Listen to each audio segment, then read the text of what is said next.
Masnawi semuanya. Untuk sekaligus juga menjadi doa buat kita di keluarga Masnawi, memulai dengan hal yang baik seperti ini. Mungkin setelah ini ada berbagai macam diskusi-diskusi yang menarik lainnya. Tentu juga diiringi selawat serta salam eh, selalu kita sanjungkan dan juga sampaikan kepada Nabi besar kita, Nabi besar Muhammad SAW.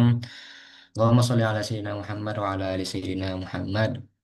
Kebetulan di bulan ini adalah bulan Rabiul Awal ya. Jadi sebentar lagi mungkin itu kelahiran baginda Nabi kita Nabi Muhammad SAW. Ya, semoga dengan silah diskusi ini juga bisa menjadi tanda bahwa kita benar-benar umatnya yang memperjuangkan pemikiran-pemikiran beliau, memperjuangkan dakwah-dakwah beliau dari 14 abad yang dulu sampai sekarang ini. Dan ya, semoga ini menjadi tanda bahwa nanti di hari kiamat atau di yaumil akhir kelak itu kita bisa ditandai menjadi umatnya beliau. Amin, amin, ya Rabbal Alamin. Amin, amin, Eh, amin. Tentu yang kami hormati di sini ada banyak sekali sebenarnya orang-orang hebat di sini. Mungkin tentu yang pertama adalah Mas Dokter Arsy Abror, MAG, selaku founder Masnawi atau yang menjadi apa namanya promotor adanya Masnawi inilah dari dulu sampai sekarang. Semangat beliau terhadap keilmuan, terutama dalam keilmuan Islam, bersama dengan tim Masnawi yang lain tentu sangat luar biasa. Bisa dicek track recordnya di IG atau Instagram Masnawi ataupun track record di yang lainnya seperti jurnal ataupun lain sebagainya. Di sana banyak sekali tulisan-tulisan beliau dan juga tulisan-tulisan tim Masnawi tentunya yang berusaha mengulik bagaimana keilmuan Islam tentu di bidang yang dikuasai oleh beliau atau tim yang lain begitu. Yang kedua tentu yang sama-sama kita hormati Ustadz kita yang pada malam hari ini eh, menjadi narasumber sekaligus juga penulis launching buku atau kitab Fikih Maqasidi yang sangat menarik tentunya. Yang terhormat beliau Al Ustadz Safdinar An-Nur MAG, eh, CDAI Certified Dai berarti ya. Jadi beliau ini tidak kaleng-kaleng ini Bapak Ibu. Bukan sekedar istilahnya itu kiai atau gus yang konvensional, tetapi beliau menawarkan pemikiran yang modern, bagaimana Islam dalam hal ini fikih bisa menjawab ataupun bisa diaktualisasikan dalam konteks saat ini, di mana perkembangan zaman, perkembangan teknologi, perkembangan pemikiran tentu harus dijawab oleh kita sebagai umat Muslim yang saat ini kita akan berdiskusi lebih banyak dengan beliau tentang fikih maqasidi, yaitu bagaimana fikih menawarkan atau menjawab konteks yang saat ini eh, berkembang. Dan juga seluruh keluarga Mas Nawi yang hadir pada malam hari ini. Mohon maaf saya tidak bisa sebutkan satu persatu, tapi kami sangat menghargai dan juga berterima kasih atas hadirnya Bapak Ibu pada malam hari ini. Setelah sekian lama 1 tahun, mungkin masih belum banyak ya yang hadir, tapi insya Allah ini akan menjadi tanda suatu saat nanti atau pelan-pelan setelah berdiskusi berjalan akan banyak yang menjadi keluarga Mas Nawi. Dan ya, mari kita tidak pernah puas untuk menuntut ilmu tentunya untuk terus belajar, haus akan pengetahuan seberapa pun umur kita atau apapun gelar kita itu hanyalah ya sandangnya dunia. Yang penting itu kan kita bagaimana terus belajar.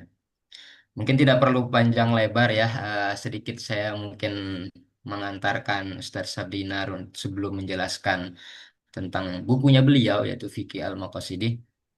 Eh, Sebelumnya mungkin kita perlu refleksi terlebih dahulu bahwasanya kita memang di dunia pesantren khususnya atau mungkin Bapak Ibu di sini atau teman-teman yang masih awam dalam tanda kutip mungkin eh, sudah belajar fikih tapi mungkin kita tahu tentang apa namanya teks fikih yang begitu banyak dalam berbagai macam kitab ya. Tentu dalam literatur teks tersebut sangat banyak referensi-referensi yang bisa kita ambil dalam eh, bermuamalah ya pada saat ini. Namun dalam perkembangan zaman saat ini itu mengharuskan kita memahami teks lebih jauh. Bukan hanya sekedar membaca, memahami, tetapi bagaimana cara kita menelaah dan juga menerapkan dalam konteks yang saat ini, di mana perkembangan saat ini tidak hanya berkutat pada satu dua hal, tapi sangat kompleks. Contoh, misal adanya artificial intelligence, adanya cryptocurrency, dan juga hal-hal yang lainnya yang mungkin dalam teks fikih itu belum disebutkan di sana. Apa itu artificial intelligence atau apa itu eh, apa namanya cryptocurrency? Mungkin secara teks tidak ada, namun tentu kita harus memahami lebih jauh. Apakah karena tidak ada teks dalam teks tersebut secara eksplisit disebutkan terus tidak ada hukumnya di Islam gitu apakah begitu atau bagaimana nah ini akan lebih jauh dijelaskan nantinya akan lebih jauh dipaparkan Ustadz kita Ustadz Sabdinar bagaimana kita memahami teks dan konteks ya, dalam fikih terutama fikih Maqasidhi ini dan fikih Maqasidhi ini bukan untuk membandingkan fikih klasik tetapi bagaimana mempertemukan atau mempereratkan antara konteks fikih klasik atau fikih konvensional dengan fikih Maqasidhi yang eh, mengkaitkan antara teks dan konteks yang saat ini kita saksikan lah gitu. Mungkin hanya itu pengantar dari saya. Selanjutnya marilah kita dengarkan dan juga simak tentunya apa yang ditawarkan oleh Ustaz Sabdinar dalam buku beliau di Fikih Maqasidhi kepada Ustaz Sabdinar An-Nur MAG CDAI sebagai narasumber kita pada malam hari ini kami persilahkan. Oke, baik. Suara saya terdengar, Ustadz Hidrian? Sangat terdengar Ustaz. Oke, alhamdulillah. Oke, baik. Kita mulai. Assalamualaikum warahmatullahi wabarakatuh. Waalaikumsalam warahmatullahi Waalaikumsalam warahmatullahi wabarakatuh. Alhamdulillahi rabbil alamin wa bihi nasta'in wa ala umuri dunya waddin wassalatu wassalamu ala sayyidina maulana Muhammadin wa ala alihi wa ashabihi ulil fadaili wal karamat wazinu bil qistasil mustaqim dzalika khairu wa ahsanu ta'wila wa la haula wa la quwwata illa billahil aliyyil azim amma ba'd. Yang sama-sama kami hormati ya, eh, Direktur dari Masnawi Institute, yakni Al Ustadz Dr. Aris Abrol Zukroni ya. Ini beliau selaku direktur dari Masnawi Institute ya. Memang ini pertemuan atau diskusi pertama setelah sekian lama, hampir 1 tahun lebih kosong, tidak ada diskusi ya, karena mungkin beliau ini fokus untuk menyelesaikan doktornya ya. Kemudian ada juga Ustadz Dr. Fauzani Ami juga baru menyelesaikan juga. Kemudian ini ada Bunyai Dr. Alfi Syahriana juga ini insya Allah akan segera menyandang gelar doktor juga. Kemudian yang saya hormati pula Ustadz Khidrian ya, Khidrian Arfian Syah yang alhamdulillah pada malam ini berkenan menemani saya untuk menjadi moderator dalam sesi diskusi tentang Fikul Maqasidhi. Kemudian saya lihat juga di grup ini juga ada Al Ustadz Dr. Ahmad Sulaiman ya.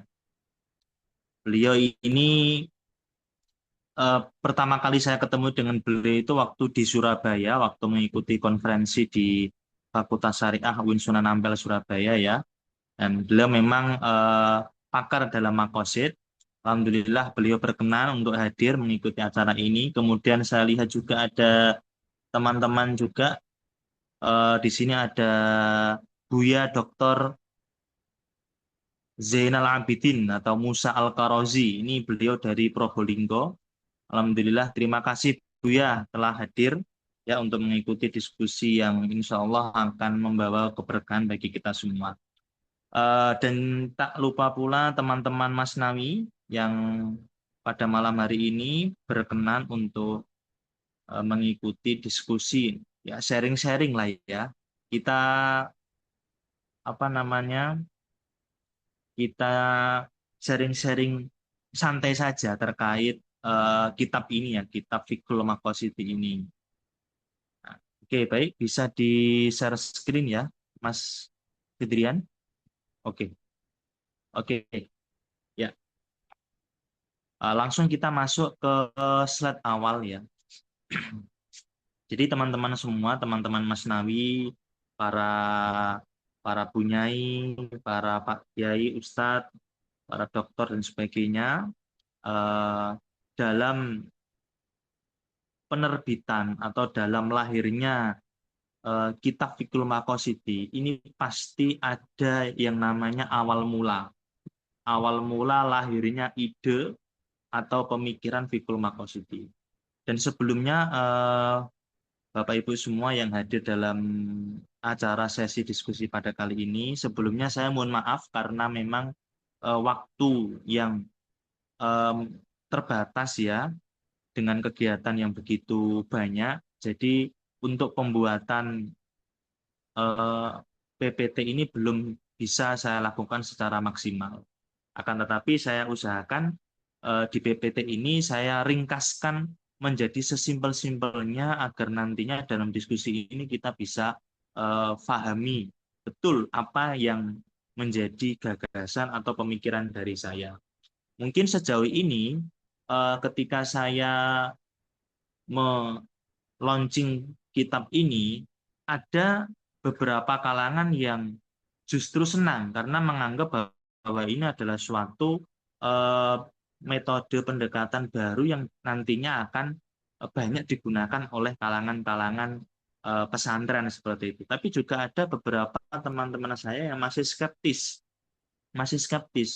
ya karena memang ini belum menjadi suatu kayak bangunan ya, bangunan yang kokoh, artinya masih butuh untuk perapian dan sebagainya. Nah, awal mula ketika ada yang bertanya, Ustadz ini awal mulanya bagaimana gagasan kitab Fiqhul Maqasid ini? Ini banyak sekali pertanyaan yang muncul. Nah, awal mulanya itu seperti ini. Jadi sebelumnya saya itu membaca atau membeli kitab itu judulnya Fiqhul Maqasid Indal Imam Asy-Syatibi wa atharuhu ala tasri'il Islam, ala tasri'il fiqhil Islami. Nah, itu karya dari Al Ustadz Hasan Lahsasanah ya. Itu saya baca sampai hatam. Ya, kitab itu saya baca sampai hatam. Nah, ketika saya baca sampai hatam, ternyata dari kitab itu saya menyimpulkan bahwasanya sebenarnya isi dari kitab ini tuh bagus. Cuma terkesan hanya sebatas teori. Belum bisa diaplikasikan dalam realita.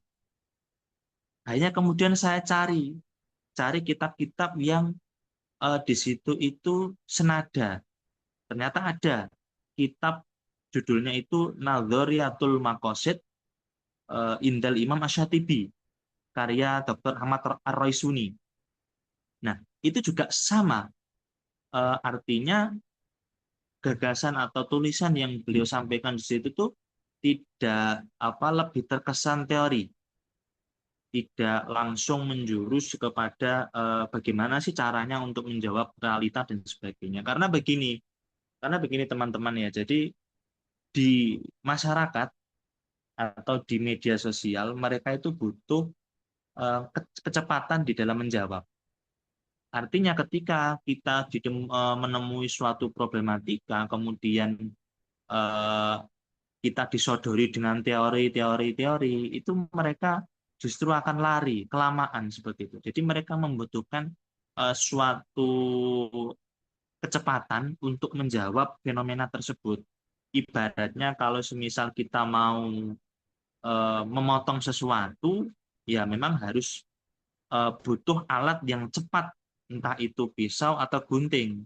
Kalau kita memotongnya itu harus lihat tutorial dulu dan sebagainya, itu kelamaan. Seperti itu gambarannya seperti itu. Nah, dari situlah akhirnya saya berpikir bahwasanya harus ada sebuah metode pendekatan yang di situ bisa digunakan oleh orang, terlebihnya oleh orang yang di situ kategori dalam tanda kutip awam, bisa dipahami dengan mudah, bisa dicerna, dan solusi-solusi atau problematika yang ada di era kontemporer ini bisa terjawab dengan tepat sasaran seperti itu. Itu alasan yang pertama. Kemudian yang kedua, saya melihat karena sebelumnya kan saya memang alumni pondok di Pondok Sarang dan lumayan lama saya mondok di Sarang itu. Saya juga dulunya memang aktif ya, Ustadz Hidrian ya. Ini suara saya terdengar nggih? Oke. Nah, dulunya memang saya aktif di dalam dunia Basul Masail. Dalam dunia Basul Masail itu terkadang banyak dari mereka yang masih eh, termasuk dalam kategori tekstualis atau skriptualis ya. Artinya mereka ketika berdebat tentang hukum suatu permasalahan atau hukum suatu kasus, mereka itu pasti eh, berpaku pada teks tanpa melihat konteks seperti itu. Nah, maka dari situ saya mencoba ini harus ada semacam gagasan atau metode yang bisa digunakan ya untuk menjawab problematika khususnya di era digital ini, yang mana metode ini bisa digunakan dengan mudah dan tepat sasaran. Artinya bisa diaplikasikan yang mana nanti outputnya itu jawabannya itu sesuai dengan yang diharapkan oleh syariat seperti itu. Kalau mungkin ya Ustadz Abrar, dulu kan kita pernah mengadakan diskusi tentang kontekstualisasi ya. Betul. Ya yang dulu ya waktu awal-awal. Jadi saya masih ingat betul waktu awal-awal Mas Nawi berdiri kemudian mengadakan diskusi itu, diskusi yang awal yang di kita sharingkan itu masalah kontekstualisasi. Nah, di situ saya paparkan kontekstualisasi fikih. Nah, mungkin di seri ini, sharing yang pada malam hari ini bisa jadi kelanjutan ya. Saya anggap ini sebagai kelanjutan dari sharing yang dulunya membahas tentang kontekstualisasi fikih. Oke, kita kembali ke pembahasan yang pertama. Ini di layar di sebelah kiri. Nah, ini saya sudah buatkan bagan. Ya, mohon maaf ya, karena memang kenapa saya tampilkan bagan seperti ini supaya untuk memudahkan. Kalau semisal nanti saya buatkan semacam PowerPoint yang di situ isinya adalah teks itu nanti akan sulit untuk dipahami. Makanya di sini saya mencoba hal yang berbeda dengan waktu yang singkat menggunakan bagan. Nah, di sini di dalam bagan ini yang pertama adalah anusus mutanahiyah wal waqa'i' ghairu mutanahiyah.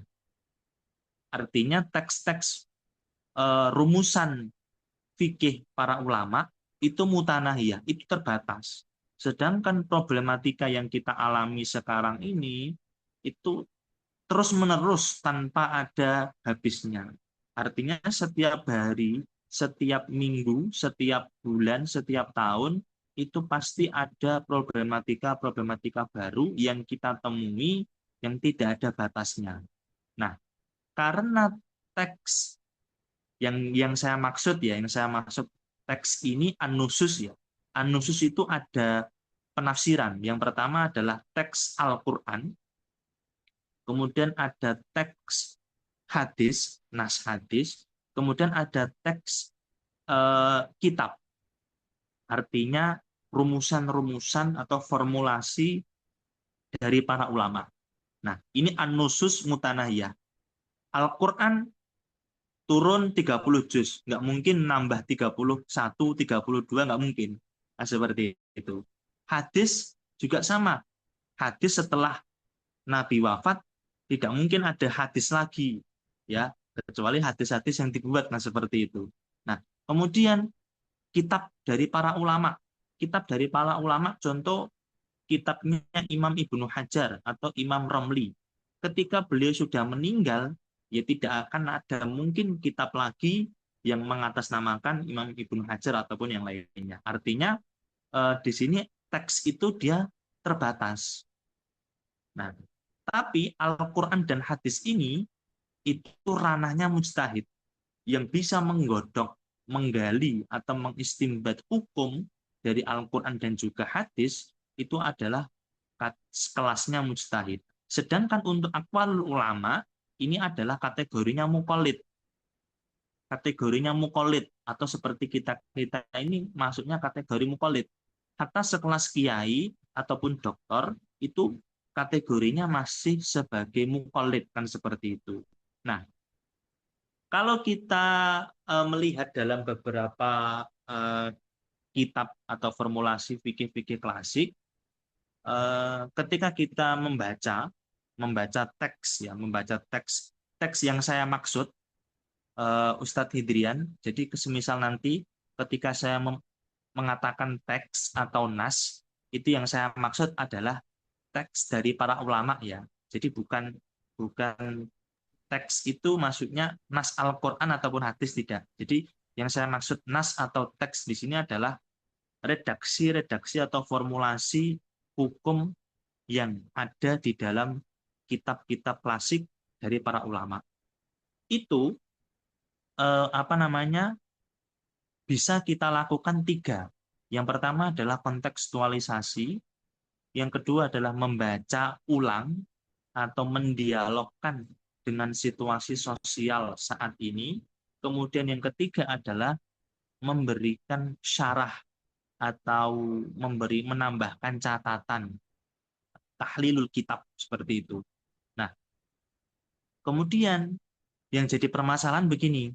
Nah, eh, kita tahu bahwa kitab-kitab para ulama itu kan sudah ditulis ribuan tahun atau ratusan tahun yang lalu kan seperti itu. Di mana era itu sudah berbeda di era sekarang. Dengan era sekarang itu sudah berbeda. Dulu tidak ada HP, tapi sekarang sudah ada HP. Dulu tidak ada yang namanya apa namanya, kalau istilah sekarang itu ilmu kriminologi atau SCI atau Scientific Crime Investigation seperti itu. Tapi dulu juga apa namanya, tidak ada yang namanya istilah KUA, tidak ada istilah kepolisian kan seperti itu. Makanya di era sekarang zamannya sudah berubah, istilah-istilah yang digunakan juga berubah kan seperti itu. Makanya perlu adanya pengkontekstualisasian di dalam memahami teks-teks. Nah, kemudian ada yang bertanya, semisal ada yang bertanya seperti ini, Ustadz, ini eh, berarti kitab-kitab para ulama ini tidak sesuai atau tidak relevan. Apakah benar seperti itu? Jawabannya kalau dari saya pribadi, kitab para ulama yang kitab-kitab klasik, formulasi klasik, ini masih relevan, tetap bisa kita gunakan, akan tetapi di dalam membaca kutubut turos itu harus melalui tiga cara ini. Harus ada kontekstualisasi, harus membaca ulang, mendialogkan dengan situasi sosial yang ada di era sekarang. Kenapa saya mengatakan seperti itu? Karena ketika kita membaca formulasi kitab klasik tanpa mengkontekstualisasikan dengan era sekarang, itu nanti akan terjadi kekeliruan dan kesalahpahaman atau syirokut tafsirat. Jadi ada kesalahpahaman dalam interpretasi seperti itu. Saya contohkan simpel saja, Ustadz Idrian ya. Saya contohkan ini teman-teman Mas Nawi, kita diskusi simpel saja. Contoh, kita dalam pesantren atau ketika kita mengaji fikih, kita menemukan istilah luqathah ya. Luqathah ya, Ustadz Abror. Ya, luqathah. Luqathah itu eh, dalam bahasa Indonesia artinya adalah barang temuan, nggak seperti itu ya. Kalau kita belajar fikih, apalagi untuk anak orang-orang dasar ya, luqathah, konsep fikih, konsep luqathah dalam fikih, ketika kita menemukan suatu barang, maka apa yang kita lakukan dalam fikih klasik kan barang tersebut nanti diumumkan di pintu-pintu masjid atau di pasar atau di tempat-tempat umum kan seperti itu. Nah, pertanyaannya saya tanya kepada teman-teman yang ada di sini, kira-kira konsep yang seperti itu tuh masih relevan apa tidak? Masih relevan apa tidak kira-kira Ustadz Hidrian? Contoh, Ustadz Hidrian ini perjalanan naik kereta atau semisal di kafe atau sebagainya menemukan suatu barang. Kemudian barang tersebut diumumkan di masjid, di Hmm. pintu-pintu masjid menggunakan speaker masjid. Itu yang ada malah kita dimarahi sama takmirnya kan seperti itu. Loh ini orang dari Ya, mana? betul Ustaz. Seperti itu ya. Jadi Betul jadi Ustaz. artinya ketika konsep fikih tentang lukotoh yang kita baca atau kita dengar dari guru kita, dari ustadz kita, ketika kita terapkan di realita, itu justru malah seakan-akan kok begini ya? Apa kita yang salah? Tapi konsep fikihnya seperti itu, kan seperti itu. Nah, dulu para ulama memberikan formulasi ini karena memang tempat-tempat yang ramai itu adalah di pintu-pintu masjid, kemudian di pasar dan tempat-tempat umum. Nah, disinilah fikih makosidi yang saya gagas ini atau sebagai sebuah metode pendekatan. Nah, kalau lukotoh, kenapa sih para ulama itu kok mencetuskan harus di pintu-pintu masjid? Kalau di zaman sekarang, kalau kita umumkan di pintu masjid, pasti kita dimarahi oleh takmir kan seperti itu. Artinya, dalam konsep fikih makosidi, nah, lukotoh ketika kita menemukan suatu barang, ya kita harus barang itu harus apa namanya diumumkan di tempat umum. Di sini saya tuliskan di media sosial ya, media sosial atau semisal contoh kehilangan barang di kereta api, maka kalau di KAI itu ada tempat semacam pengumpulan untuk barang-barang yang hilang ya. Atau biasanya kalau di medsos, kalau di zaman sekarang lah, itu biasanya kalau kita menemukan barang, kalau memang pengen cepat ketemu pemiliknya, ya kita up di Instagram, kita up di tweet, kita up di mana namanya di story WA dan sebagainya. Itu lebih cepat viral dan lebih cepat ketemu pemiliknya kan seperti itu. Nah, dari sini artinya bagaimana? Artinya dari syariat itu yang terpenting adalah bagaimana apa namanya barang temuan tersebut itu bisa ditemukan kembali oleh pemiliknya dan dapat diakses. Kan seperti itu. Kenapa? Karena barang itu termasuk sesuatu yang bernilai. Hifdzul mal nanti kategorinya. Sehingga dalam konsep fikih terkait lukotoh, kalau kita menggunakan pendekatan fikih makosidi, itu tidak harus di pintu masjid, tidak harus di pasar, akan tetapi di tempat-tempat yang di mana tempat tersebut itu berpotensi besar pemiliknya itu dapat menemukan barang tersebut seperti itu.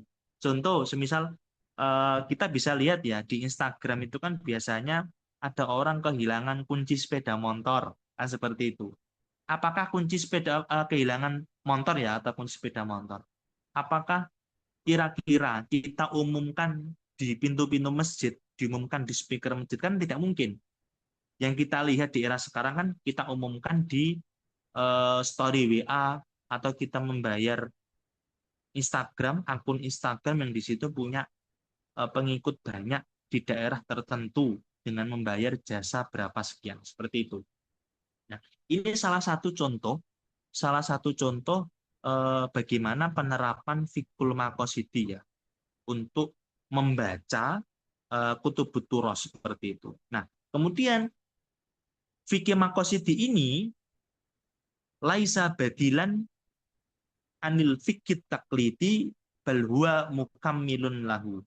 Jadi kalau ada yang bertanya, oh berarti fikih Maqasidhi ini apakah mendekonstruksi syariah? Nah, seperti itu ya.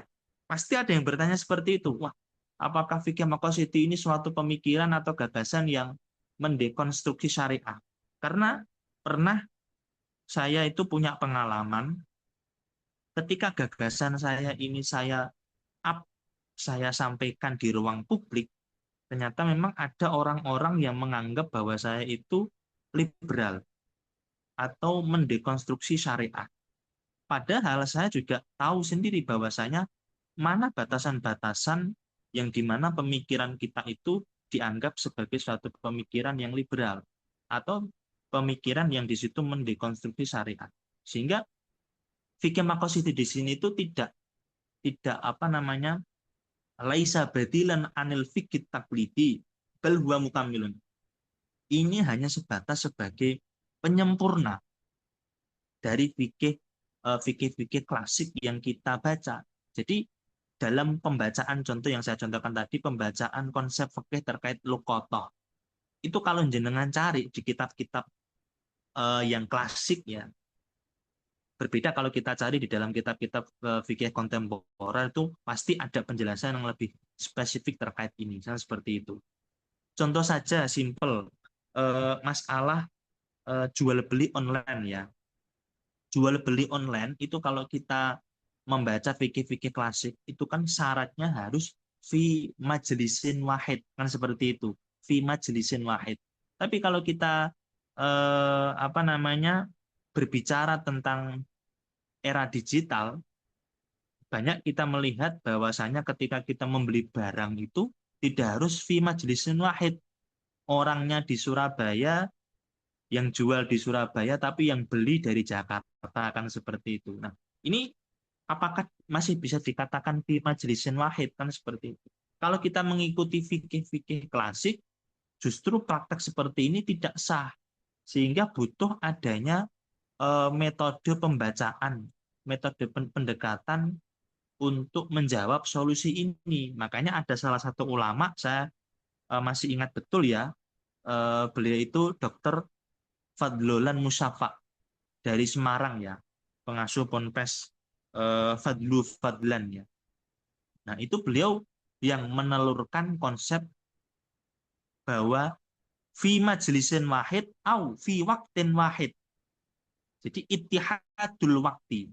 Jadi ketika kita jual beli melakukan transaksi, meskipun tidak dalam satu majelis bertemu secara langsung, tapi secara apa namanya waktu itu ada unsur ittihadul wakti di waktin wahid online, sama-sama online, itu masih bisa dikatakan sebagai suatu jual beli yang sah, seperti itu. Nah, oke, bisa di next Mas Fidrian. Nah, kemudian apa sih perbedaan antara fikul Maqasidhi dan juga fikih klasik? Jadi kalau fikih klasik atau fikul furu' yang kita kenal ya, jadi fikih yang kita kenal itu adalah berfokus pada istimbatul ahkam dari dalil-dalil tafsili. Itu kalau kita belajar fikih ya. Oke, jadi fikih itu adalah al-fahmu seperti itu ya. Jadi berfokus pada istimbatul ahkam dari dalil tafsili. Jadi begini, Ustadz Hidrian. Jadi fikih, rumusan hukum dari para ulama yang ditulis di kitab-kitab itu merupakan hasil dialektika antara tiga. Yang pertama adalah dialektika antara nas. Nas yang saya maksud di sini adalah Al-Quran dan juga hadis. Yang kedua hasil dari dialektika antara mujtahid itu sendiri. Yang ketiga adalah hasil dari dialektika antara realitas sosial. Jadi fikih yang contohlah kitab Fathul Qorib yang kita pegang, yang di situ terdapat hukum hukumnya wudhu, hukumnya sholat, hukumnya muamalah dan sebagainya, itu merupakan hasil dialektika antara nas, otak dari mujtahid, dan juga realitas sosial. Maka jadilah fikih itu atau formulasi atau rumusan hukum-hukum dari para ulama. Sedangkan kalau fikul maqasidi itu tidak seperti itu.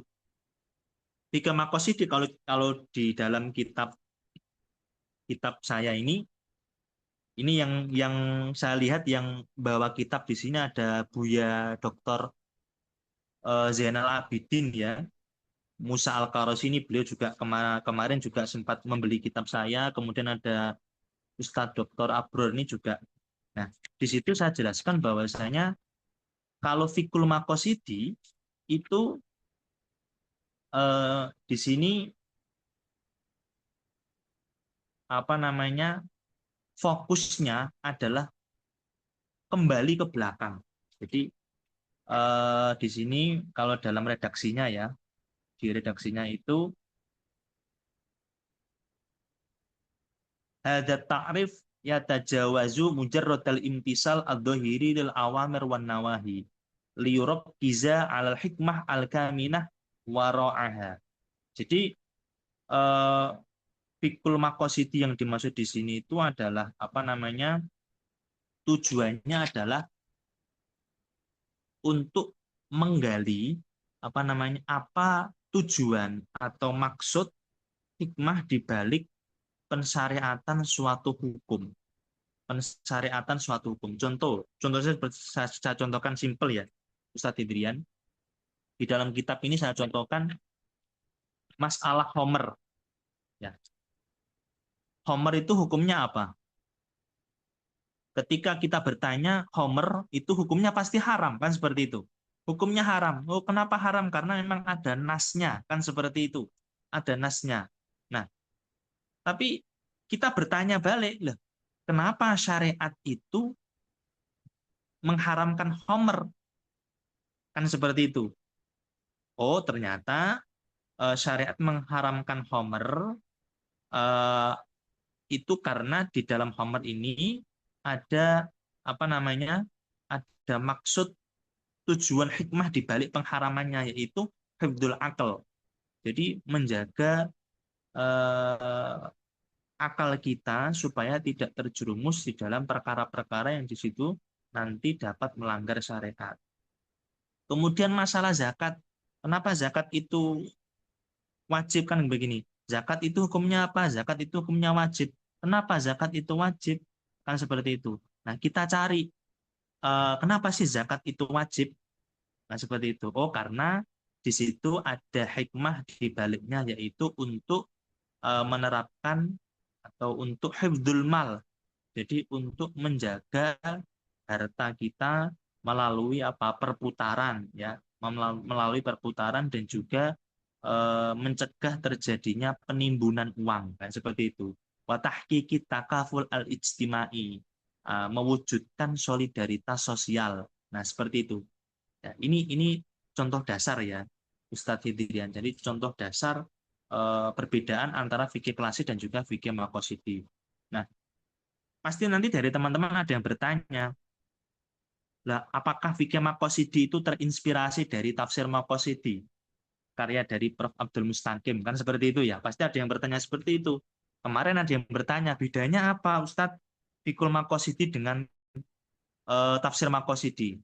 Nah, sebenarnya mau saya jelaskan di dalam diskusi sharing kali ini, cuma nanti jadinya kepanjangan ya. Tapi saya sempat menuliskan perbedaan antara fikul maqasidi dengan tafsir maqasidi. Kalau tafsir maqasidi ini secara singkat saja ya Ustaz Didian. Jadi kalau tafsir maqasidi itu yang menjadi objek adalah nusus Al-Qur'annya. Jadi Al-Qur'annya, teksnya itu Al-Qur'an. Sedangkan kalau yang fikul maqasidi itu yang menjadi objeknya itu adalah aqwalul ulama atau nusus min aqwalil ulama. Jadi rumusan-rumusan fikih ini loh yang pendapat para ulama ini yang menjadi objek dari fikih maqasidhi. Seperti itu. Nah, kemudian fikih maqasidhi ini saya tuliskan ya di dalam kitab saya karena memang ada banyak ya. Saya tuliskan poin-poinnya. Jadi fikih maqasidhi di sini itu sebagai pelengkap rumusan fikih dan juga strategi jitu untuk menjawab problematika-problematika. Kemudian yang kedua, fikih maqasidhi itu membebaskan pemikiran fikih atau rumusan fikih dari stagnasi dengan ijtihad yang terukur. Jadi begini, kemarin waktu diskusi sharing kontekstualisasi hukum Islam, saya pernah memberikan suatu contoh seperti ini. Ada satu kejadian, eh, ada seorang bapak-bapak memerintah muridnya untuk menyampaikan suatu pesan kepada teman lamanya di daerah Malang, yang mana tepatnya itu di belakang apa namanya, di belakang gedung, di belakang gedung. Nah, si murid ini mengikuti pesan yang disampaikan oleh apa namanya, bapak atau orang tuanya tadi. Akhirnya dia berangkat ke Malang, ke suatu tempat yang dimana tempat itu merupakan alamat dari teman lama ayahnya atau bapaknya atau orang tuanya tadi, di belakang gedung. Nah, si bapak atau orang tua ini mengetahui apa namanya, alamat temannya itu kan 10 tahun, 20 tahun yang lalu. 10 tahun, 20 tahun yang lalu. Nah, di era sekarang, murid tadi berangkat ke Malang dengan alamat yang sudah dikirimkan oleh bapak atau orang tuanya tadi. Ternyata setelah sampai di Malang, beliau tidak menemukan alamat ada rumah di belakang gedung. Nah, ini menunjukkan bahwasanya ketika kita membaca teks-teks para ulama, yang mana teks itu ditulis pada zaman itu, sedangkan kita membacanya di zaman sekarang, itu rentan terjadi salah interpretasi, seperti itu. Salah terjadi interpretasi. Nah, disinilah fikih maqasidhi itu masuk. Jadi fikih maqasidhi itu membebaskan pemikiran fikih atau rumusan fikih dari stagnasi. Kalau kita kadang, contoh saja, misal kita mengikuti Basul Masail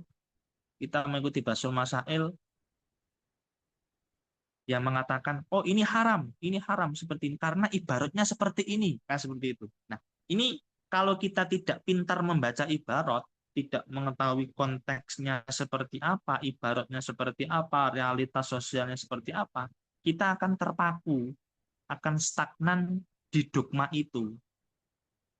Contoh saya contohkan di dalam kitab fikih maqasidhi ini, saya contohkan simpel. Ustadz Hidrian tahu ini ya, fotografi, taswir. Iya, tahu Ustaz. Nah, itu taswir itu kalau dalam fikih hukumnya apa, Ustadz? Menggambar kayak Gambar kayak itu haram. memotret gitu. Haram ya, Ustadz ya. Ya, Kalau betul. kita kalau dalam fikih klasik, oh taswir, fotografi itu hukumnya haram. Kenapa haram? Karena para ulama memberikan alasan mundohah li khalqillah, menyerupai ciptaan Allah, kan seperti itu ya. Itu dalam kitab-kitab fikih seperti itu. Tapi di sini saya menawarkan suatu pemikiran untuk membebaskan pemikiran fikih itu. Bukan berarti saya mendekonstruksi syariah ya. Jadi begini, dalam fikih maqasidhi, taswir ya, haramnya taswir itu kan karena menyerupai ciptaan Allah. Artinya di situ itu kita dilarang melakukan hal-hal yang di situ menyekutukan Allah atau mengkultuskan suatu benda tertentu dianggap sebagai suatu dewa seperti itu ya, sebagai suatu dewa. Nah, kalau di India, India yang agama Hindu itu, ketika di situ ada simbol simbol eh, apa dewa Siwa atau apa itu, mereka menganggap itu suatu hal yang sakral, harus dimuliakan dan seperti itu. Nah, syariat itu tidak mau kita sebagai umat Islam itu melakukan hal-hal yang seperti itu. Nah, sehingga dalam fikih maqasidhi, ketika kita menjawab hukum taswir atau fotografi dengan menggunakan pendekatan fikih maqasidhi, itu nanti hukumnya adalah boleh. Kenapa boleh? Karena taswir ini di dunia modern, taswir sudah dalam konteks Indonesia ya, dalam konteks Muslim Indonesia, saya tidak mengatakan dalam konteks Hindu India, tidak beda. Kalau di India sudah pasti itu dikatakan sebagai dewa. Tapi kalau dalam konteks Muslim di Indonesia, taswir hukumnya diperbolehkan. Kenapa? Karena tidak bertentangan dengan maqasidus syariah atau dzururiyatul khomes. Justru itu sebagai hifduddin, ya. Jadi menjaga agama. Contoh, kalau kita katakan taswir fotografi haram, sekarang kalau kita mengajar di kampus atau kita eh, belajar di kampus, kita melihat teman kita presentasi, kemudian kita foto, apakah terus kita katakan itu haram? Kan seperti itu. Ya enggak. Karena itu di situ ada unsur hifduddin, jadi menjaga eh, keberlangsungan peradaban ilmu. Ilmu itu dijaga dengan cara difoto, didokumentasikan. Kalau kita katakan itu haram, nggak usah ada dinas kearsipan. Kan ada ya dinas kearsipan dan perpustakaan kan seperti itu. Artinya mereka tugasnya ya tadi memotret dan sebagainya. Nah, itu secara fikih maqasidhi diperbolehkan karena apa? Karena tidak bertentangan dengan maqasidus syariah dan unsur menyekutukan Allahnya itu tidak ada. Saya contohkan lagi contoh simpel saja. Dulu di zaman Belanda, orang Islam haram memakai jeans. Ya, betul ya Ustaz Dirian ya. Haram memakai Ya. jeans. Itu kira-kira alasannya kenapa? Tasabuh, tasabuh bil kufar, menyerupai orang-orang Londo kan seperti itu ya. Menyerupai orang-orang Londo kan seperti itu. Tapi dalam konteks setelah kemerdekaan ya, kita meskipun kiai ataupun ustadz ya kadang banyak yang pakai celana kan seperti itu, celana jeans sebagainya. Apakah terus kita katakan itu sebagai sesuatu yang haram? Tidak. Artinya unsur tasyabuh bil kufarnya, bizayil kufar itu sudah hilang. Artinya ketika sudah hilang, maka hukum haram itu juga hilang. Makanya kan dalam kaidah fikih, usul fikih itu kan al hukmu far'un an tasawwurihi. Al hukmu yaduru ma'illatihi wujudan wa adaman, kan seperti itu. Wujudan wa adaman. Itu salah satu contohnya. Nah, kemudian di dalam membaca teks-teks kitab fikih itu kadang kita masih saja terbelenggu. Saya contohkan simpel. Ketika kita membaca kitab klasik, ketika kita menemukan teks yang menjelaskan tentang penyelesaian konflik, kira-kira di dalam kitab Fathul Qorib, kitab Fathul Mu'in, itu kira-kira istilah yang digunakan apa? Raf'u ilal hakim. Raf'u ilal qadhi. Nah, sekarang yang dimaksud hakim itu siapa? Apakah hakim itu jaksa? Apakah siapa? Kan seperti itu. Dalam konteks pernikahan, ketika raf'u ilal hakim, ya itu nanti masuknya ke bisa KUA, ya bisa ke pengadilan agama. Nah, seperti itu. Nah, raf'u ilal hakim dalam konteks kasus kriminal, pembunuhan, itu nanti masuknya bukan ke KUA, tapi masuknya ke pengaduan ke kepolisian, kan seperti itu. Nanti di kepolisian, kalau di dalam kitab itu kan ada mahdu amdin, shibuhu amdin, ya, qatlu khotok, kan seperti itu. Tapi dalam konteks dunia sekarang, bahasanya bukan seperti itu, tapi bahasanya adalah nanti ada istilah ilmu kriminologi, kemudian ada apa namanya SCI ya, jadi Scientific Crime Investigation, ya, ada digital forensik, kedokteran forensik, ada psikologi forensik dan sebagainya. Seperti itu. Jadi di dalam memahami teks-teks itu kita tidak boleh untuk terpaku. Oke, next. Ya. Nah, ini salah satu redaksi ya yang saya kutip ya di Fikul Makosidi.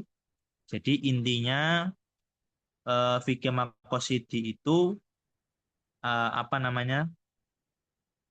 Kita itu tidak hanya menanyakan ini hukumnya apa, tapi hikmah apa, tujuan apa yang diinginkan oleh syariat di balik pensyariatan hukum tersebut.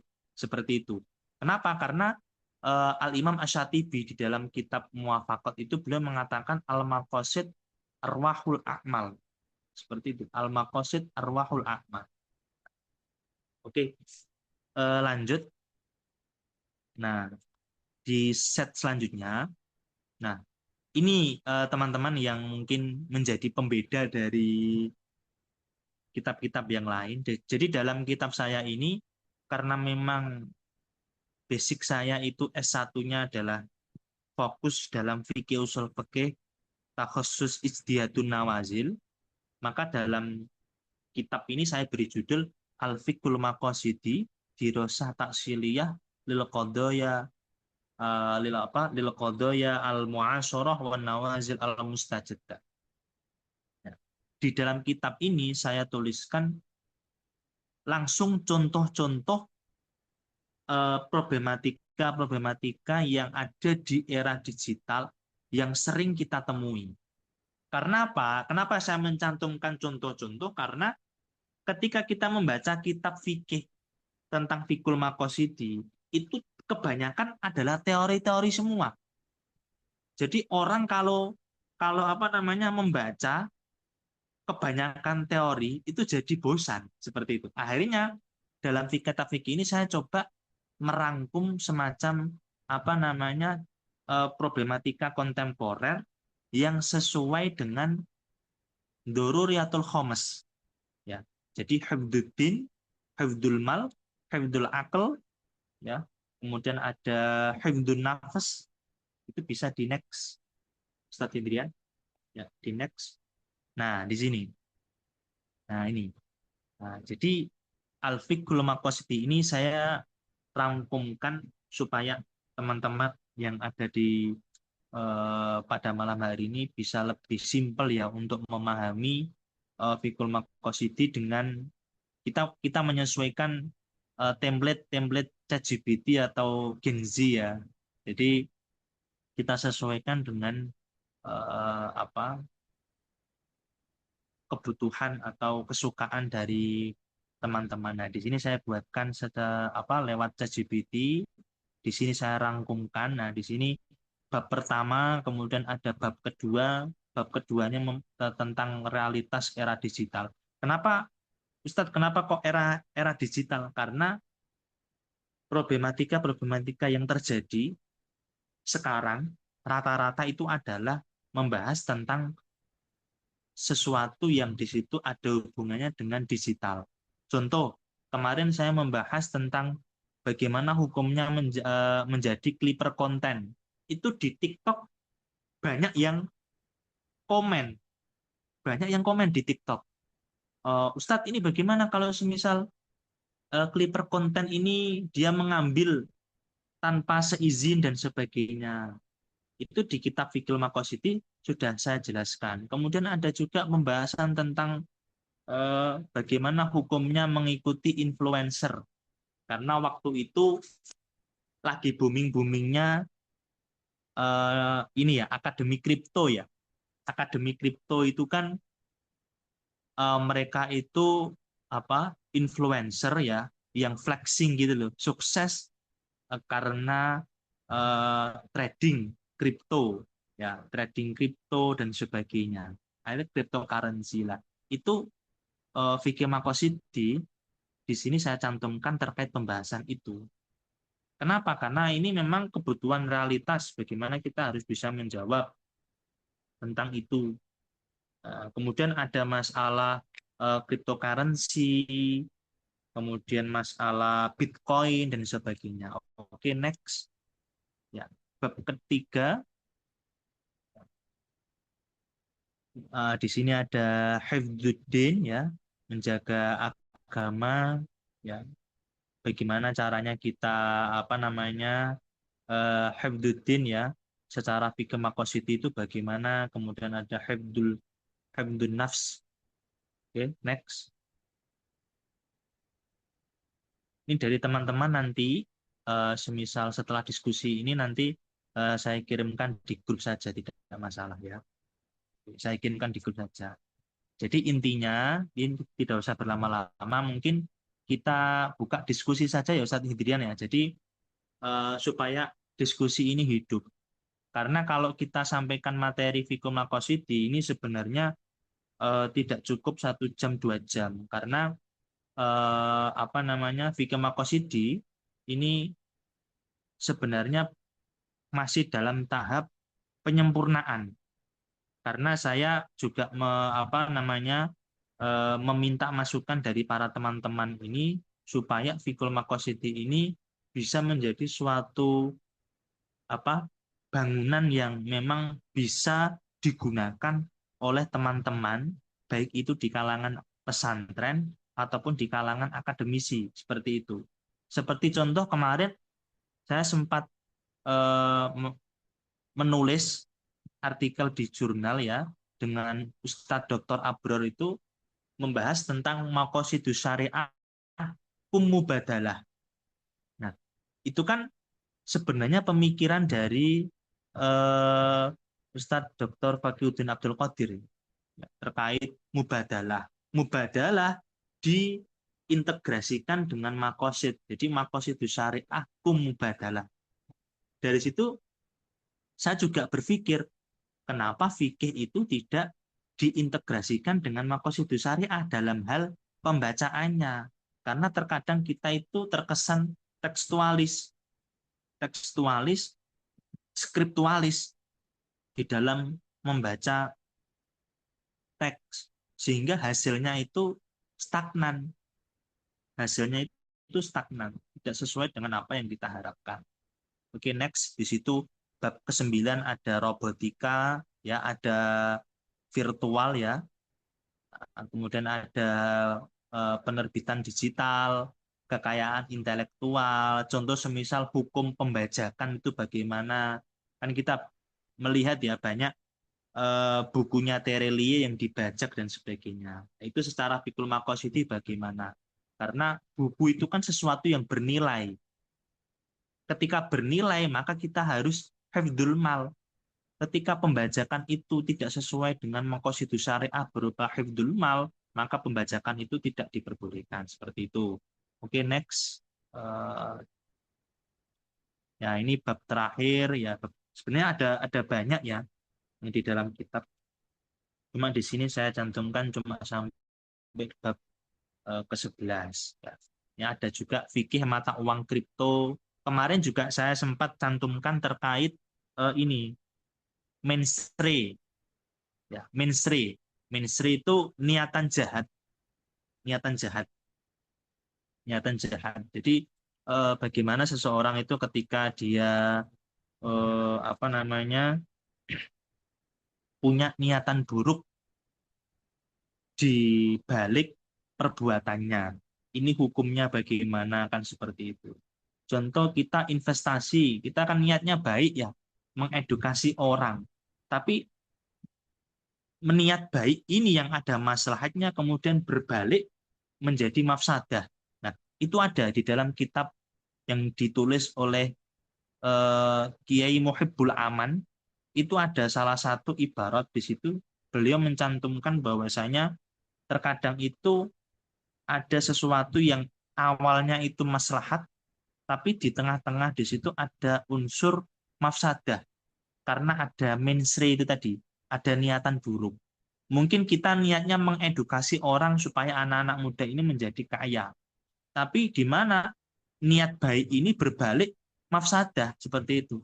Justru menjadikan orang itu loss, bangkrut hanya karena trading seperti itu.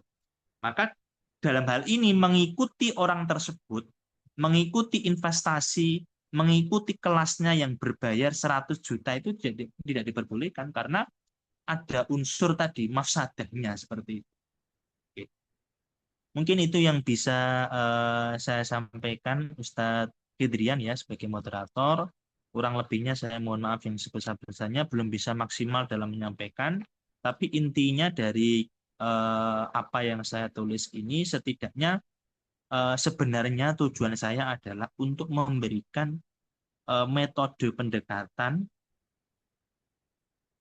yang lebih simpel untuk menjawab problematika. Karena begini, kalau dalam fikih kan gini, kita ketika tidak menemukan nas dari para ulama, maka dalam fikih kan kita harus ilhaqul masail binadho iriha kan seperti itu. Tapi ketika kita ilhaqul masail binadho iriha, kita tidak menemukan, maka solusi terakhir adalah kita kembali yalja ilal maqasid seperti itu. Kita kembali kepada maqasid syariah. Nah, terus kemudian bedanya kias dengan ilhaq apa?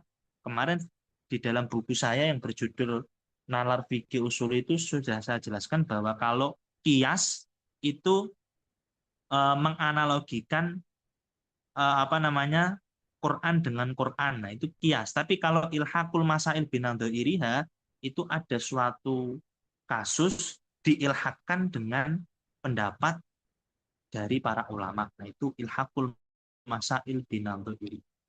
Oke, mungkin itu Ustadz Firian saya kembalikan ke moderator.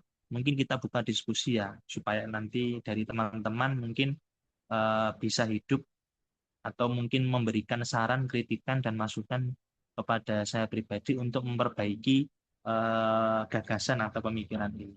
Ya. Terima kasih. Saya kembalikan.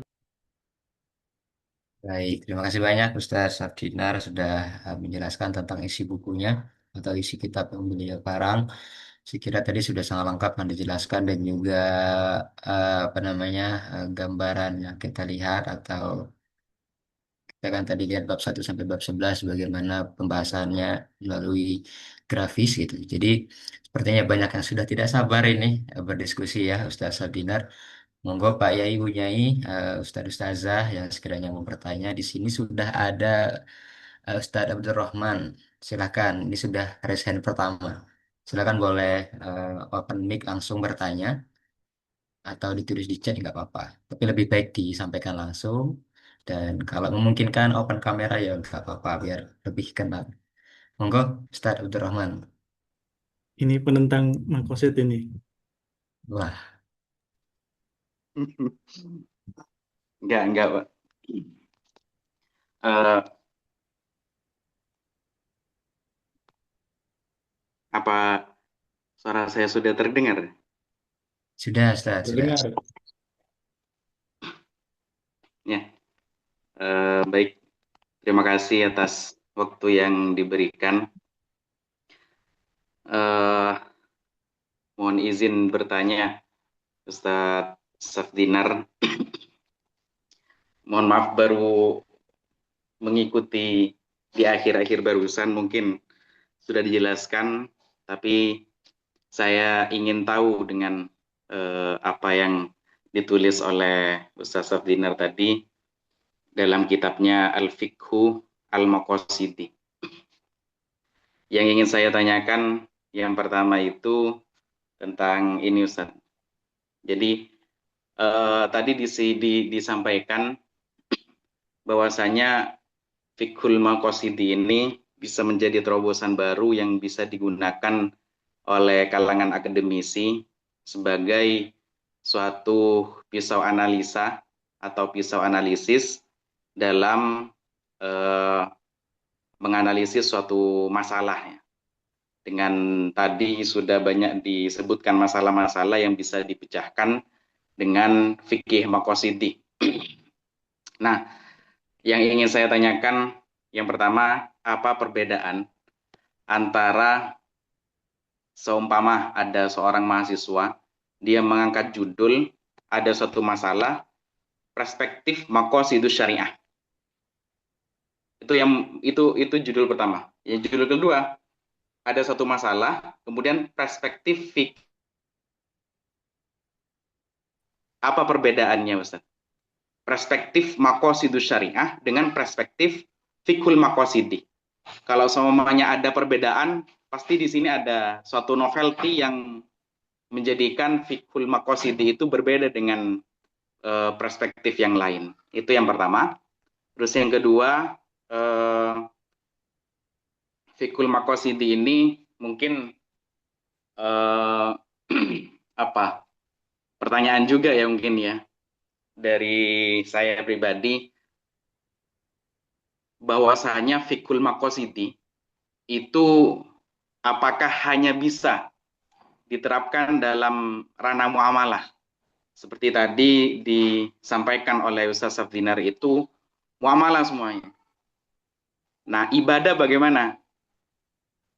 Ibadah bisa nggak kita ada suatu permasalahan dalam ibadah, perspektifnya pakai al-fiqhu al-maqasidi. Itu yang kedua. Terus yang terakhir, Ustadz, jika ada nas yang bertentangan dengan maqasid,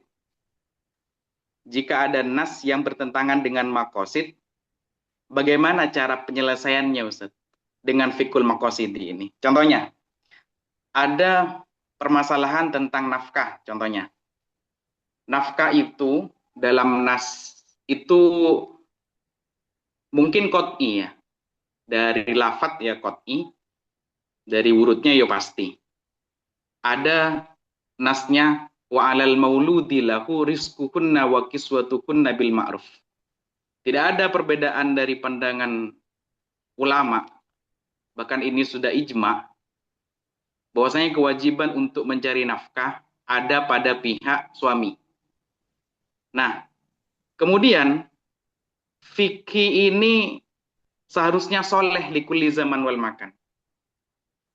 Dan fikih ini seharusnya, atau agama kita seharusnya membuat aturan yang muaranya adalah al-adalah wal maslahah, keadilan dan kemaslahatan. Nah, kalau seumpamanya ada satu peristiwa di mana seorang suami itu tidak mampu untuk mencari nafkah, udzur syar'i lah, dia sakit, dia jatuh sakit, maka apakah dengan fikhul maqasidi kewajiban yang awalnya adalah pada pihak suami, dengan fikhul maqasidi ini bisa dialihkan kepada pihak perempuan karena ada satu sebab atau maqasid atau ada ilat tertentu di mana seorang suami itu tidak mampu untuk bekerja dan tidak mampu untuk menafkahi keluarganya.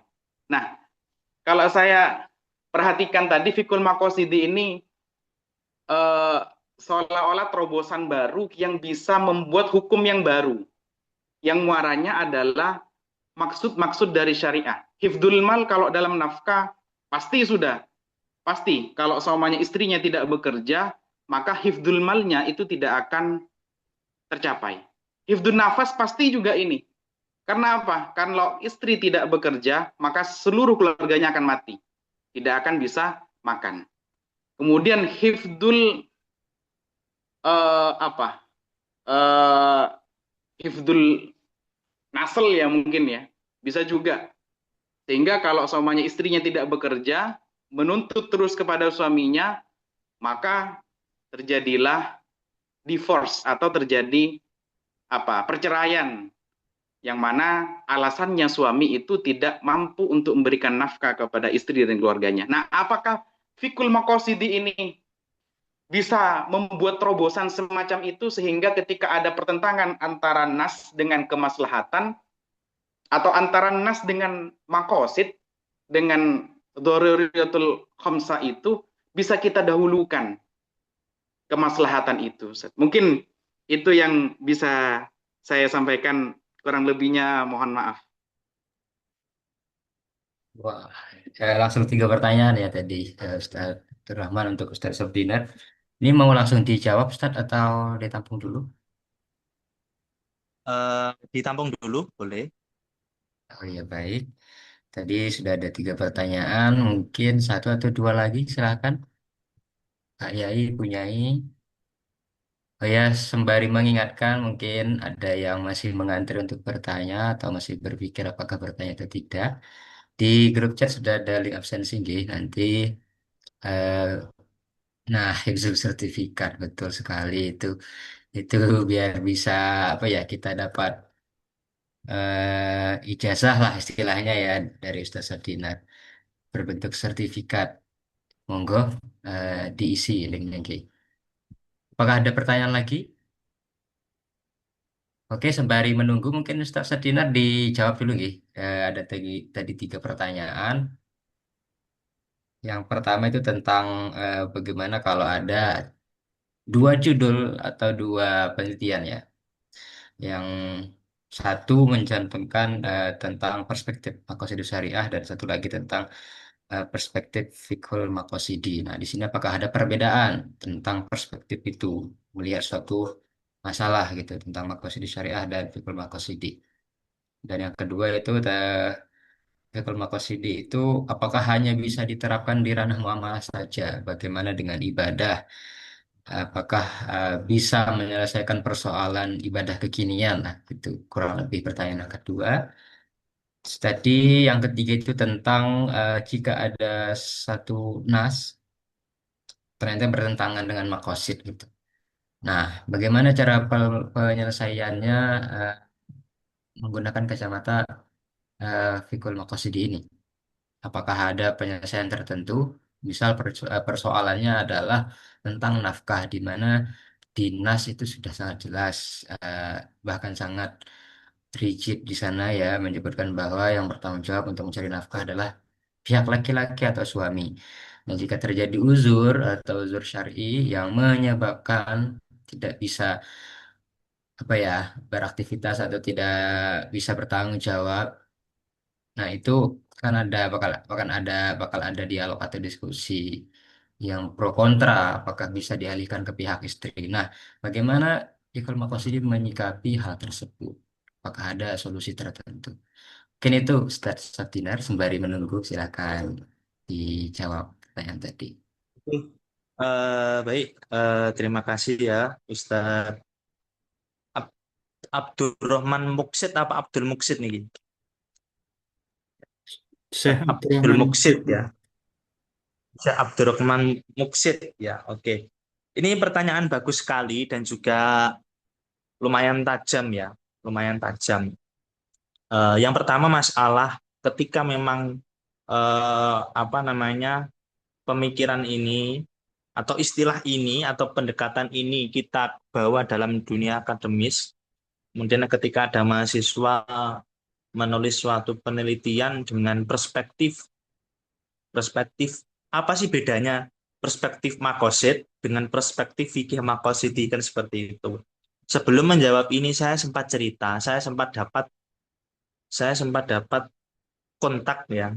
Jadi ada teman saya yang kuliah S3 di PT IGI, kuliah S3 di PT IGI itu mau meneliti terkait apa namanya tafsir kala saya lamun, tafsir kala saya lamun. Tapi ditolak sama dosennya, dosennya karena ini tidak layak, katanya kayak gitu, tidak layak, belum layak dijadikan sebagai suatu objek ataupun dijadikan suatu pisau analisis atau sebagainya.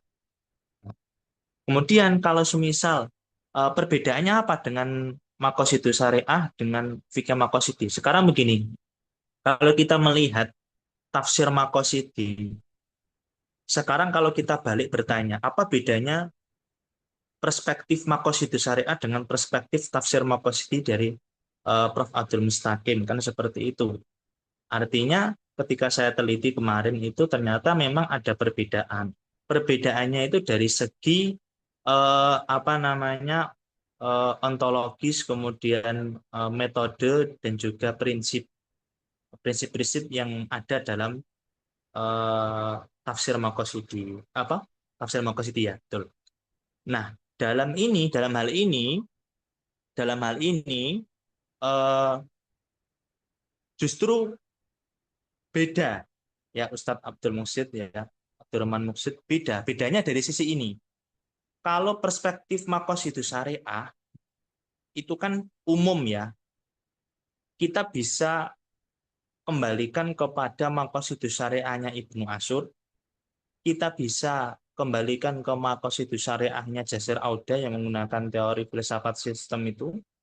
Atau kita juga bisa mengembalikannya ke Maqasidus Syariahnya Jamaluddin Atiyah yang biasanya sering digunakan oleh orang-orang akademisi untuk menjadi suatu pisau analisis. Namun kalau kita menggunakan perspektif fikih Maqasidi, ini istimewanya apa? Istimewanya itu jadi melihat suatu objek permasalahan dipandang dari fikih Maqasidi, itu artinya begini. Jadi dalam apa namanya Maqasidus Syariah itu kan ada istilahnya maksudul khitab dengan maksudul ahkam. Maksudul khitab dengan maksudul ahkam. Nah, yang dimaksud dalam fikih Maqasidi itu apa? Yang dimaksud adalah maksudul ahkam. Jadi tidak maksudul khitab. Contoh dalam ayat khud min amwalihim sodakotan. Khud min amwalihim sodakotan. Kan seperti itu. Itu secara dohir, ayat ini secara dohir ya, ayat ini tuh menjelaskan bahwasanya kita diminta untuk mengambil uang untuk bersedekah.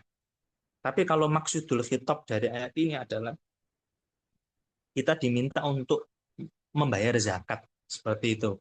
Tapi maksudul ahkam dari ayat ini adalah di mana zakat ini nantinya berpotensi untuk apa namanya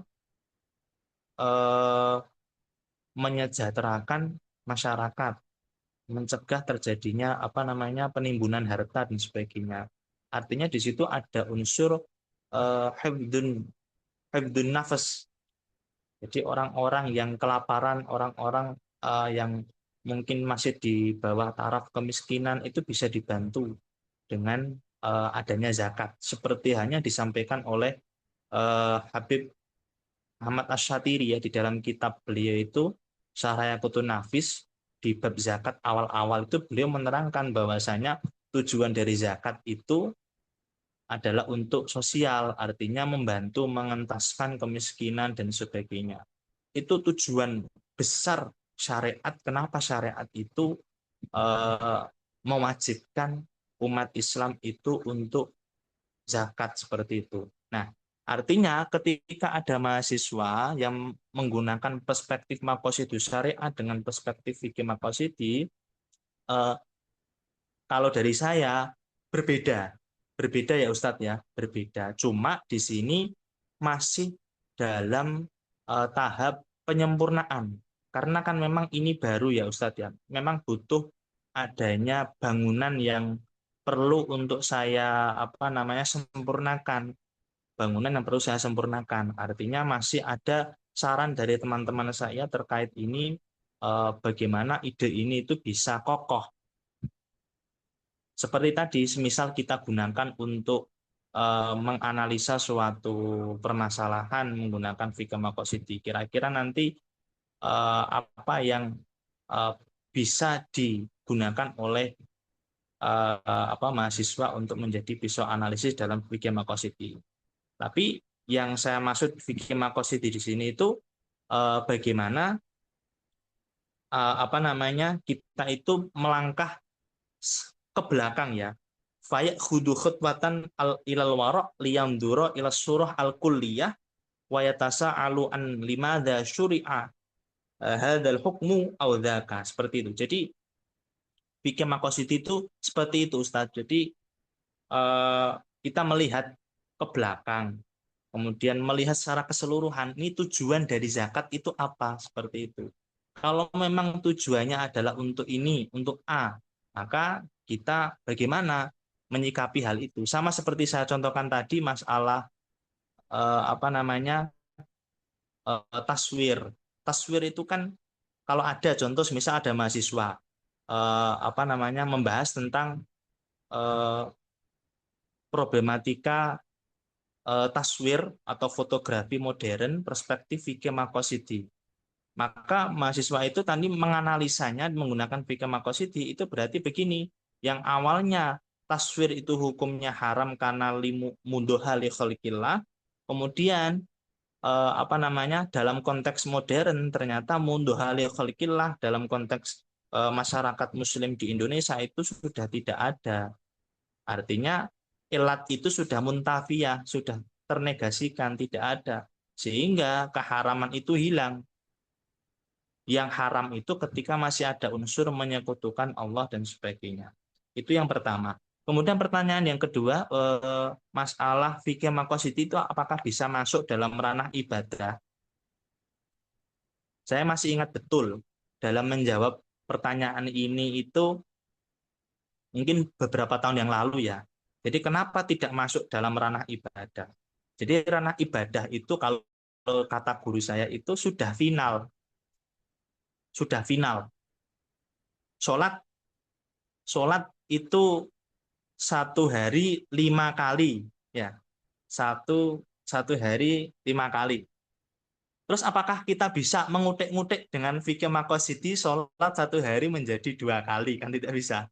Artinya tidak bisa masuk dalam ranah ibadah. Jadi yang bisa masuk itu dalam ranah muamalah, utamanya muamalah yang maliyah al-mu'asyarah, ya. Kemudian masalah munakahah dan sebagainya, itu bisa masuk. Tapi untuk dalam ranah ibadah itu ranahnya sudah final. Ataupun ketika saya membuat artikel atau makalah yang berkaitan dengan ibadah, itu saya tidak berani mengutik-ngutik. Karena apa? Karena sudah final. Itu hal yang rawan untuk dimasuki. Jadi kata guru saya dulu sewaktu usul fikih itu memang tidak bisa kita masuki. Tidak bisa karena memang itu tadi, artinya bisa terjadi semacam dekonstruksi syariah. Nanti masuknya ke liberal, seperti itu. Nah, di awal tadi sudah saya katakan bahwasanya fikih maqasidi ini bukan berarti pemikirannya itu terus mendekonstruksi syariat, tidak. Tapi tetap sesuai dengan koridor-koridor yang ditetapkan oleh syariat, tidak keluar atau tidak menjurus ke pemikiran-pemikiran kiri ataupun kanan, seperti itu. Kemudian pertanyaan yang ketiga tadi, bagaimana Ustadz Hidrian? Oke, yang pertanyaan ketiga itu ini Ustaz, tentang jika ada perbedaan nas dengan maqasid, itu penyelesaiannya bagaimana, terutama dalam perspektif fikihul maqasid ini, terutama ketika ada contoh masalah nafkah misal yang sudah purna di dalam nas di Quran itu kan bahwasanya nafkah itu kewajiban untuk suami gitu. Nah, ketika ada uzur, misal suaminya sakit atau tidak bisa bekerja, ketika dilimpahkan kewajiban mencari nafkah itu ke pihak istri, itu kan masih pro kontra ya, apakah boleh atau tidaknya gitu. Dan bagaimana Fikul Maqasidi melihat atau menjawab persoalan itu? Ya, jadi kalau dalam fikih maqasid, Ustadz Abdurrahman Muqsid ya, itu ada 2. Jadi gini, ketika suami berkewajiban untuk menafkahi seorang istri, tapi tiba-tiba dalam satu kondisi sang suami ini terkendala biangkana suami ini sakit, sehingga mau tidak mau untuk menghidupi keluarganya sang istri ini harus bekerja.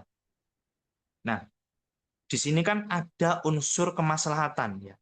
Istri bekerja ini kan ada maslahat, masalahnya artinya untuk keluarga kan, seperti itu. Tapi ini bertentangan dengan nas. Nas yang mengatakan bahwa kewajiban menafkahi adalah suami. Ini bagaimana? Nah, dalam fikih makosid, ya, dalam fikih makosid itu ada dua bit yang harus kita patuhi. Yang dua bit yang pertama adalah indirojul maslahah fi maqasidis syariah. Indirojul maslahah fi maqasidis syariah. Jadi maslahat itu harus masuk di dalam maqasidus syariah. Artinya maslahat itu maslahat yang sesuai dengan hifdzun nafas, hifdzuddin, hifdzul aql, hifdzul mal dan sebagainya. Nah, tapi ada beberapa maslahat yang di situ itu keluar dari maqasidus syariah. Maslahat yang keluar dari maqasidus syariah. Nah, ini yang nggak boleh. Nah, di sini dalam fikul maqasid itu ada konsep itu begini.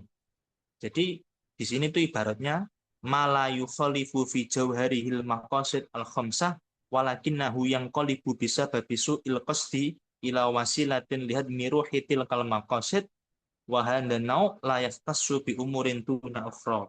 Nah, di sini tuh ada kasus untuk dua bait yang pertama ya. Ketika maslahat itu ya di awal tidak bertentangan dengan maqasidus syariah, tapi di akhir itu dia bertentangan dengan maqasidus syariah. Contoh seperti yang saya contohkan tadi, ada influencer mempromosikan edukasi akademi kripto, membayar 100 juta. Kan investasi kan bagus ya, karena ada manfaatnya untuk hifdzul mal dan sebagainya. Tapi ternyata ada mafsadahnya, ada mensre di balik itu. Sehingga ini kategori tidak indirojul maslahah fi maqasidis syariah. Nah, kemudian dua bait yang kedua, Allah takuna mu'aradatan linnas. Tidak bertentangan dengan nas. Kalau dalam fikih maqasidi, kita berbicara fikih maqasidi, ketika kok sang istri bekerja, dalam fikih maqasidi bekerja, kan itu ada maslahat, tapi maslahat itu bertentangan dengan nas, kewajiban sang suami. Itu tidak diperbolehkan, karena itu kewajiban. Itu kalau secara fikih maqasidi. Karena apa? Karena dua bitnya itu Allah takuna mu'aradatan linnas. Tapi kalau menggunakan perspektif qiraah mubadalah, mungkin outputnya itu beda lagi. Kalau dalam qiraah mubadalah itu kan yang pernah saya tulis dengan Ustadz Dr. Abror itu kan membahas tentang mu'asyarah. Wa'asyiruhunna bil ma'ruf. Kata wa'asyiruhunna itu kan fi'il amr. Fi'il amr yang untuk khitobnya adalah laki-laki. Terus apakah hanya laki-laki yang terkhitob mu'asyarah bil ma'ruf kepada istrinya? Apakah istrinya juga tidak terkhitob mu'asyarah bil ma'ruf kepada suaminya? Kan seperti itu. Kadang itu kan yang dituntut mu'asyarah itu kan suaminya ke istri. Tapi apakah istri itu juga dituntut mu'asyarah kepada suami? Kan gitu. Kalau kita mengatakan, oh iya dituntut dengan perspektif qiraah mubadalah. Tapi kadang ada yang menyangkal, loh kalau istri ya tidak ada tuntutan mu'asyarah. Kalau ada tuntutan mu'asyarah nanti suaminya nggak akan jadi wali. Karena beliau mengaca dari ceritanya Kiai Hamid. Kiai Hamid itu kan istrinya kan galak. Jadi ya istrinya galak. Nanti tidak ada mu'asyarah sama sekali dengan suaminya gitu. Kadang kalau suaminya nggak pulang atau apa, kadang dikancing kan seperti itu. Itu yang justru menjadikan beliau menjadi seorang wali. Jadi an-nisa'u mimma yumtahanu bihil auliya.